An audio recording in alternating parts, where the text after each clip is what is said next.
John Wood was on the fast track to being an executive at Microsoft, but he gave it up at a relatively young age in order to form an NGO, Room to Read, which is focusing on helping children do better in life through literacy and gender equality.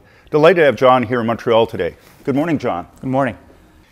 When you look at it, you went from the world of big business, very successful, very driven, to the world of NGO. What skills could you take from a Microsoft, highly successful, to the world of NGO? What are the things you can carry over? I think one of the key things we can take from the business world is the idea of thinking about scale. If a business sees unmet need, it scales, it sees it as an opportunity. I think in the nonprofit world, we need to be thinking bigger about that. The nonprofit world traditionally sometimes supplies very small temporary band-aids to solutions. And I think from my perspective at Room to Read, I've always had a BHAG, a big, hairy, audacious goal to say I want to reach 10 million children across the developing world. And if we're going to do this, let's do it in a big way. I've always believed that bold goals attract bold people. And if you look at kind of the statements that Bill and Steve made at Microsoft, right, a computer on every desk and in every home, 20 years ago that was considered to be a crazy goal. Now we've pretty much arrived there.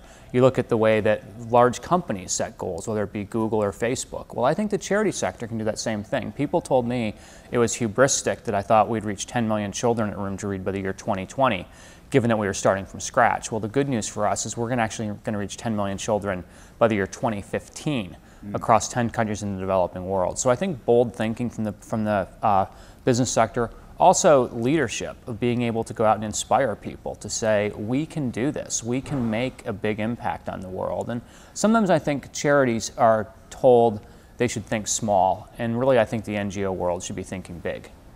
We're always hearing business lecturing government and NGOs about how they should be more business-like. Let's flip that on its head just for once and say, what can business learn from NGOs? What are the skills of NGOs that are transferable back to business? I think one of the great things the NGO world has that the business world can learn from is very simple. It's passion. Right? If you look at somebody like myself leading Room to Read, I have passion for the children and the communities we serve. We all have passion for our investors and showing them a good return. We have passion for the mission, the idea of changing the world through the power of education. But you go to a lot of businesses and we both know it when we see it. You get on, let's say, American Airlines, and oh my gosh, there's no passion there from anybody. Nobody really cares about serving you or taking care of you as the customer. And I think that a lot of businesses really lack passion. I think a second thing business can learn is really authentic leadership.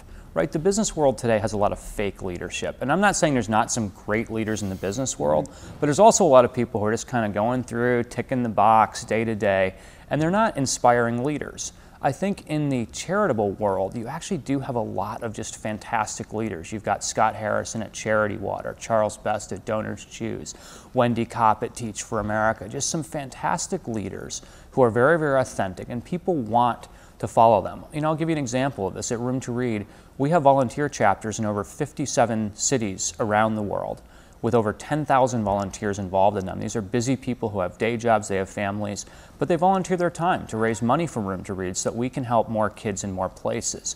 And why do they do that? Well, I think because they really believe in the leadership of Room to Read and say, okay, those guys know what they're doing, they're passionate, they're on their game, I want to get involved in them. And you can never picture people volunteering for a for-profit company. Nobody's going to call Exxon and go, hey, I want to volunteer for you guys, I'm inspired by your mission. But when you look at the NGO world, there are literally millions of people saying, I love what those guys do, I want to get involved, I want to help make a difference.